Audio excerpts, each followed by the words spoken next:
Ahead on our news tonight, a routine search and stop leading to the arrest of 2 men today.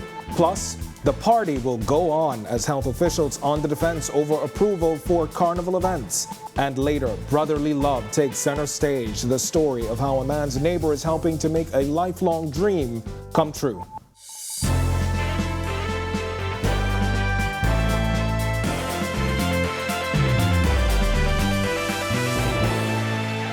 Welcome to our news and thanks for joining us. I'm Kendino Knowles. 2 financial managers weighing in on the conversation surrounding the NIB fund facing a projected depletion by 2028.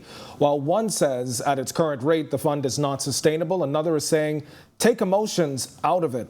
Berthany McDermott reports. Royal Fidelity Group President Michael Anderson is suggesting national insurance contributions be increased. He said with all the benefits offered by NIB, it would only be able to continue if contributions are raised. You have to contribute more. So they're going to be investing the money as best they can, but ultimately if there's more money coming out than's coming in, that only lasts for a certain period of time. And as I said, I think they're trying to do more than they initially set out to do, and I don't think that's possible without increasing your contributions. Royal Fidelity offers supplementary pensions, which adds more pensions in addition to the one offered by NIB. Anderson's comments come weeks after Prime Minister Philip Davis said, despite a report recommending an increase in contributions, that won't happen at this time. According to Anderson, with the multiple roles of NIB, the current contribution rate isn't sustainable. It's only supposed to be pensions, and so if you're going to broaden the role of NIB, you can't expect NIB to continue to fund itself with just those contributions if you do more things. If you're just going to fund pensions, you might still need to increase it. But if you're going to fund more than pensions, there's no way that it can actually afford to cover those other areas as well. The actuarial report warned that the fund will be depleted by 2028. It suggests a rate increase of 1.5 to 2% annually. However, Prime Minister Philip Davis said putting this burden on the backs of Bahamians will be a last resort. Fidelity Group of Companies Chief Executive Officer Gowan Bowe says it should not be looked at as a tax. In reality, it is taking from your income today in order to provide a benefit in the future. So this whole nonsense about, okay, we can't increase the cost or the burden on people today is the wrong message, meaning that, okay, can we defer savings into a later period? And what is the cost of doing so? Bowe also questioned if it's acceptable that the fund could soon run out while many are contributing and will not benefit. He added that if the contributions increase will be deferred, then there must be a clear plan. But we need to have a very clear plan that says, okay, if I'm deferring it 6 months and I'm saying I'm trying to get the economy back on its feet, then there's a clear timeline, there's a clear plan, there's a clear understanding. This is where I'm moving it to. Reporting for Our News, I'm Berthany McDermott. $2 million is being spent for the ongoing promotions and restructuring of the public service, and Minister of State responsible, Pia Glover-Roll, says the process has been successful thus far. She says the money has been allocated to ensure a systematic process. However, she could not give an exact number of public servants who will be impacted. The Ministry of Finance technical team has put a budget together of $2 million. We don't know if that will be exhausted, but that is the budget that we're working with. I can't give you a number of how many persons. We're looking at every ministry, every department. Glover-Roll adding that the technical teams are working hard across every ministry and says trade union negotiations are progressing. Civil servants are getting letters, increments, back pay every week. I'm very happy about it. The civil servants are happy about it. While this is happening, we're working in tandem with the trade unions through our labor relations unit, basically to ensure, of course, a lot of our unions' industrial agreements are expired, about to expire. We're in negotiations. Most of it is financial, so the Ministry of Public Service technical team and the Ministry of Finance technical teams are working together to get those matters solved as quickly as we can. Meanwhile, cordial is how State Minister in the Office of the Prime Minister, Myles Laroda, is describing a recent meeting with executives of the Public Managers Union.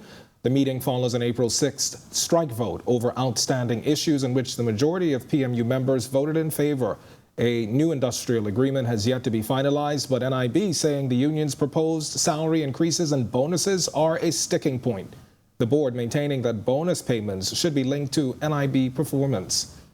The chairman and myself met with the president and two of her members last week. The meeting was cordial. You know, they had taken a strike vote, but we continue to communicate with each other, notwithstanding the strike vote certificate being issued. If you're in need of assistance with home repairs, the Davis administration is looking to assist with the launch of the Urban Renewal Revolutionized Small Home Repairs Project. Minister responsible for urban renewal, Lisa Ramming, saying the goal is to spend up to $10,000 on each home. Berthany McDermott has that. $2.6 million has been set aside for home repairs by Urban Renewal, according to State Minister Lisa Ramming, who said so far hundreds have applied for the assistance. The initiative comes as many are still on the rebound amid the global pandemic and as the Atlantic hurricane season is nearby. She, however, could not say how many homes they're looking to assist. At this time, we cannot quantifiably say unequivocally how many homes at this time. But we know we have hundreds of applications, and like I said earlier, we are going to push through that $2.6 million to the end and as far as we can before the next budget rolls over. And even those who feel like they're being left out, if the time comes up, you're not left out, because we're going to continue this even after the other budget. The Home Repairs Project was initially launched under the former Christie administration. As for the selection process, Ramming said a committee has been formed to select the homes, which she said is free from political influence. She said the cap for each home is $10,000, but said those homes that may require more won't be turned away. As for how you can apply, Urban Renewal Commission Vice Chair Bishop Arthur Evans explains. Any Urban Renewal office, they can go into the office. There's an application process they have to fill out. Yes, of course, as the chairman says, there's a conveyance that they need. They need proof of ownership for the home. Now, there are persons who have already come and brought applications in. We have those applications in with everything else. We have to sift through them. And so they can come to the commission if they want to come to the commission, and someone can copy them right here. They can fill out the application, and we'll add them to our list of persons. Then there's the concern of transparency, which Chairman Stephen Dean says won't be an issue. I look at the people who are here. The start of it, I think they're people of integrity, and they're people who have been improving throughout the country. And you try your best to monitor. We have checks and balance in place, because it's an approval for funds to go out. Once the inspectors goes out, the quantity surveyor, and that checked, that's all that's going to go. There's no sidebar, as the case may be. Reporting for Our News, I'm Berthany McDermott. Rainy conditions in some parts of New Providence today. Meteorologist Greg Thompson is in the Weather Center with your first look at temperatures. Good evening, Greg. Thanks, Ken Dino, and a happy Tuesday evening, everybody. We got some partly cloudy skies outside our studios right now. Maybe even a clap of thunder, according to our sky icon. 80 degrees is our current temperature with southeasterly winds, bringing in that warm tropical air mass, 10 miles per hour, and your feels-like temperature, very humid, 80 degrees. Satellite view, surface trough that's across the southeast portions of the central Bahamas, generating some showers across most of the islands, exception being the extreme southern islands. A couple isolated thunderstorms in that. Most of the activity is still staying just to the east of the island, but we could see 1 or 2 more showers later on tonight through tomorrow. That's your first look at weather. Your extended forecast is still to come. And still to come on our news, the routine search and stop that led to police capturing 2 men today, plus the health chief defending the approval for carnival events. The rationale is straight ahead, and later, how one man's neighbor is helping to make a lifelong dream come true. That's all coming up when our news returns.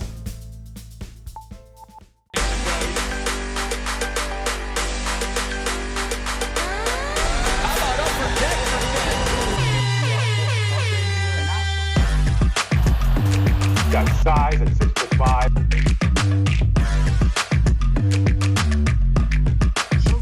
Hi, this is Shamik.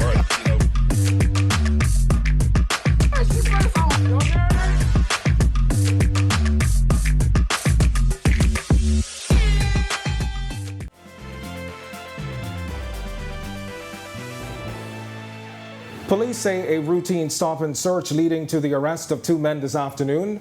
That arrest happening around 2 o'clock in the busy commercial district of Palmdale. This cell phone footage captured by Our News showing police putting the men in handcuffs before taking them to a police car. This arrest happening yards away from the scene of yesterday's brazen daylight murder of a prisoner on the work program. Police reporting no new information on his killing, as investigations are said to be ongoing. And as gun violence continues, one activist and independent contractor in the Ministry of National Security saying government's efforts are still needed now more than ever. Carlos Reed joins us now. Thank you for joining us, Carlos. Thank you for having me. All right, so we see the police efforts may be paying off with that arrest we just saw today, but officers are still cautioning residents. What say you about the crime situation now? You know, we're dealing with a new breed of criminals now, and I believe that most people throw this thing around that we need to rehabilitate.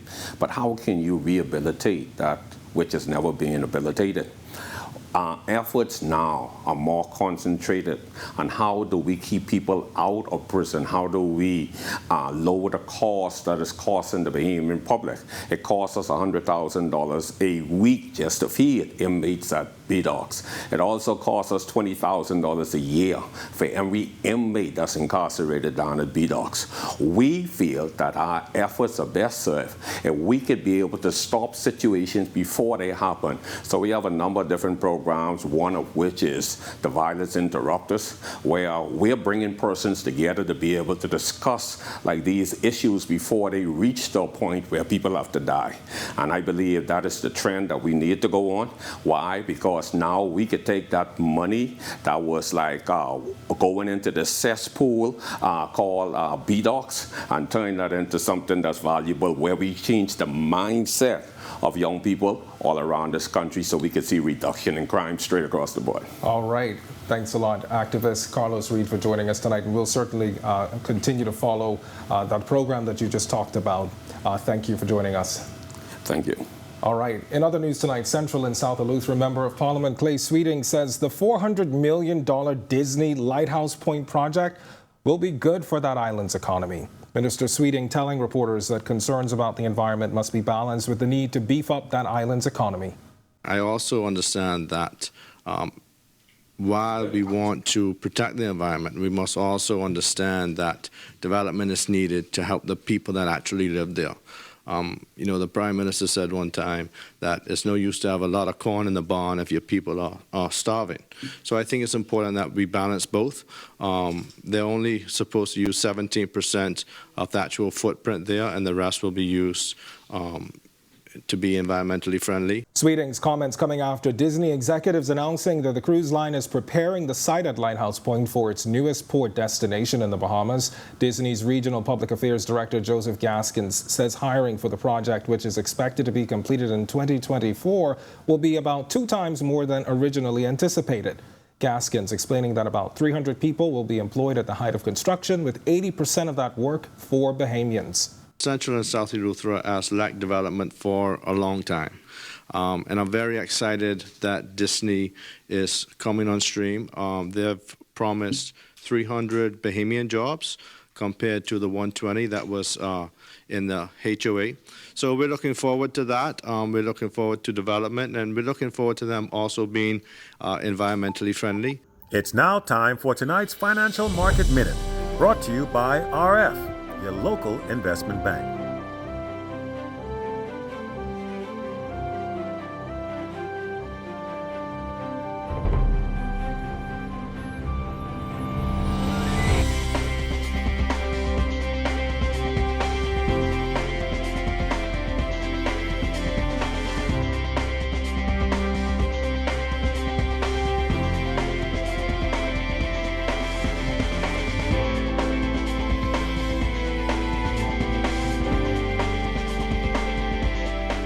This has been your Financial Market Minute.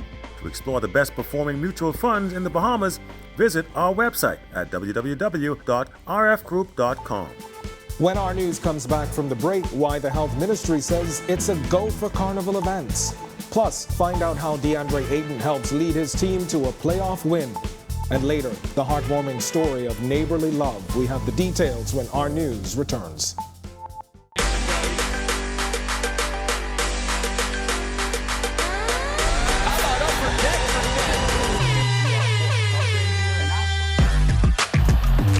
Got size at 6'5".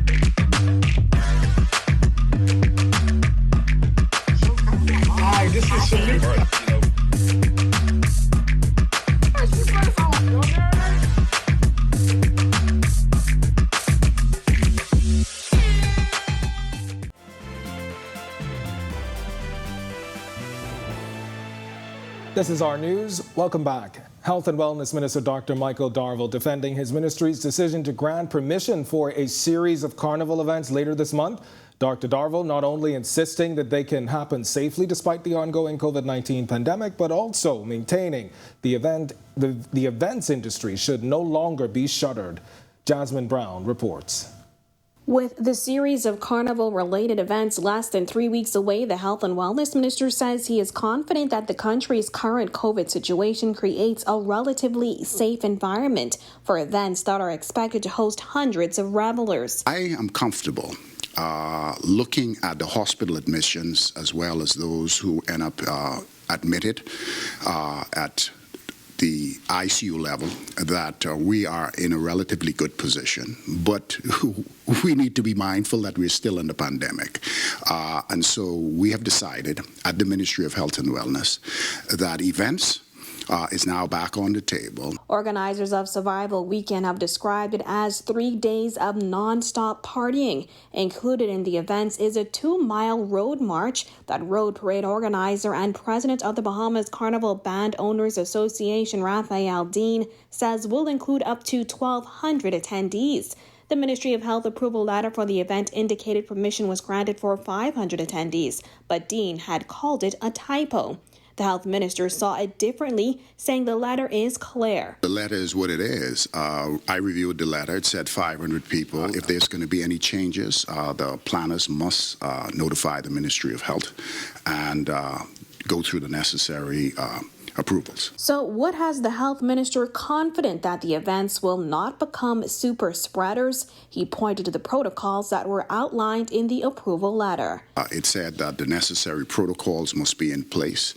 It spoke specifically about vaccination and individuals having a rapid antigen test 72 hours before the events. These are absolutely necessary protocols to protect the safety of those who are participating and reduce the possibility of spread. Reporting for our news, I'm Jasmine Brown. Thanks, Jasmine. Well, Bahamian NBA player DeAndre Ayton helps lead his team to a playoff win over Dallas. Meanwhile, Jazz and the Marlins lose a tough one against Arizona in baseball. Marcellus Hall is up now with sports.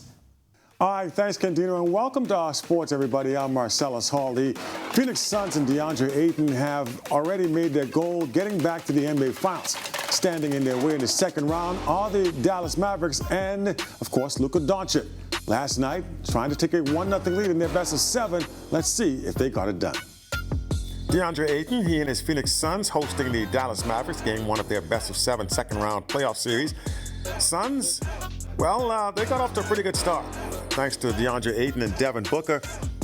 Ayton would play a total of 33 minutes in this one, finished up with 25 points, 8 rebounds. He also had a block shot in the contest. And most importantly, the Phoenix Suns, they get a big win to start this playoff series off. They get the win here 121-114. They take an all-important 1-0 lead in the best of 7. Game 2, in case you're wondering, that comes your way. That'll be your way on Wednesday when the two teams will meet once again in Phoenix, with Phoenix looking to take a 2-0 lead. On to some baseball news where Jazz Chisholm and his Florida Marlins were back in action last night.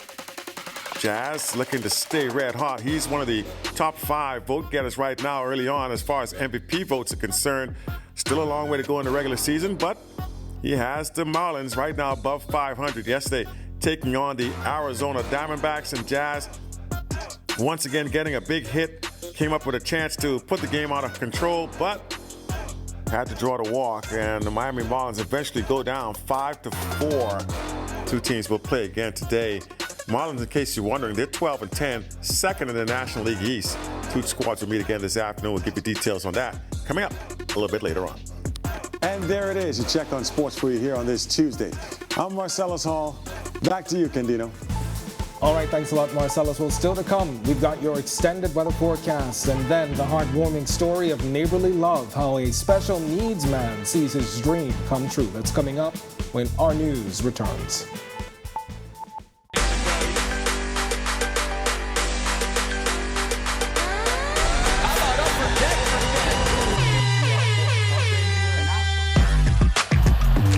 Got size at 6'5".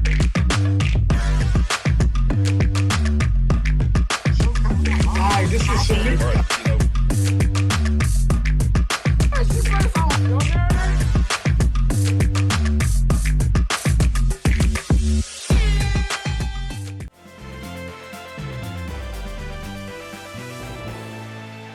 Welcome back to our news. It's time now for your final look at weather. Greg, he's back in the Weather Center with your extended forecast. Greg?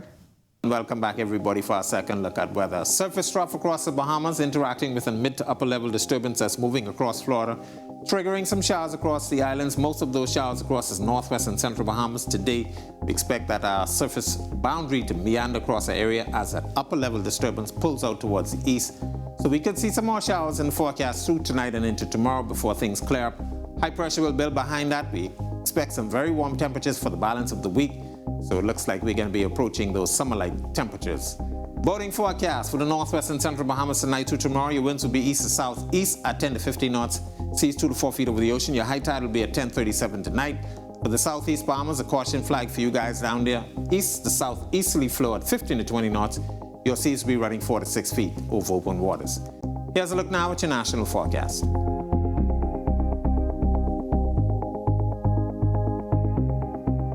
In New York Step 7-day forecast, we expect some more showers tomorrow, possibly even into Thursday. But behind that, conditions will dry out, but temperatures will be getting up into the mid to upper 80s. That's a look at our weather. Back to you, Kendino. All right, thanks a lot, Greg. In our feature story tonight, a 21-year-old special needs man gets to live out his dream of being a police officer thanks to his neighbor. Jared Higgs tells us while the man has battled health challenges throughout his life, he remains determined to do his part to keep our communities safe. With his handcuffs, walkie-talkie, police baton, and a paper gun on his waist, 21-year-old Jonathan Monker prepares to protect his community. You're going to take a bite of the crime, right? Okay, I will. The 21-year-old has a long list of health challenges, obstacles that could have easily discouraged him. He was born with malrotation of the small intestine that triggered most of his issues. He's autistic and has a ligament disorder called Ehlers-Danlos. He was also recently diagnosed with sarcoma cancer. Despite those ailments, his mother, Tanya Monker, says he wants to move, wants to go, wants to live his dream as being a police officer. That dream is aided by neighbor Corporal Stacy McPhee, a 20-year veteran of the Royal Bahamas Police Force. McPhee, a mobile patrol officer, and the Monkers became neighbors around 15 years ago. Since then, McPhee has taken Jonathan under his wing. When the 21-year-old was a child, McPhee would do Jonathan's favorite impersonations. Like Fast Eddie. Ladies and gentlemen, boys and girls of all ages. He used to get excited about that. That's what used to get him to take his medication. Yeah. Today, the pair bond over their love for policing. What is this? Why not? It's to keep a secret. McPhee regularly picks Jonathan up and they patrol the neighborhood, sometimes with the popular Cops theme song playing over the speakers. The caring neighbor says Jonathan just wants to feel normal. What he's going through is bigger than all of us. When he isn't fighting crime, Jonathan enjoys painting and coloring. He also has to travel regularly for doctor's visits. The news that he was diagnosed with cancer hitting close to home for his squatty. It's emotional for me because my mother died from cancer. But McPhee is determined to encourage Jonathan to be strong. The 21-year-old does 10 push-ups a day to help keep him strong for their missions. Teamwork. Code red? Yeah, code red. You may remember Jonathan's prom a little under 4 years ago, where he and other young adults got the chance to don tuxedos, bow ties, and dresses for a night to remember. Jonathan's mother is grateful for the people who make her son feel loved, including her neighbor, who's also her best friend. She first shared her appreciation in a Facebook post. She hopes the post encourages others to be kind to their neighbors, especially their neighbors in need. It's not the end. These kids are very intelligent and very smart kids, and they can do what any other child can do. So just give them the opportunity to do it. There is something that all of us have in us. And he activated everything. Jonathan's family hosts regular fundraisers to assist with his medical expenses. The event features fun games and food and drinks on sale. The next event, Saturday, May 28th at Club Luna. Reporting for Our News, I'm Jared Higgs. All right, what a heartwarming story. And for more stories like that, which you just saw, and all of today's latest, be sure and visit our news on Facebook, Bahamas. Thank you for joining us for our news tonight. On behalf of the entire team, I'm Candido Knowles. We'll see you right back here tomorrow night. Until then, have a wonderful evening.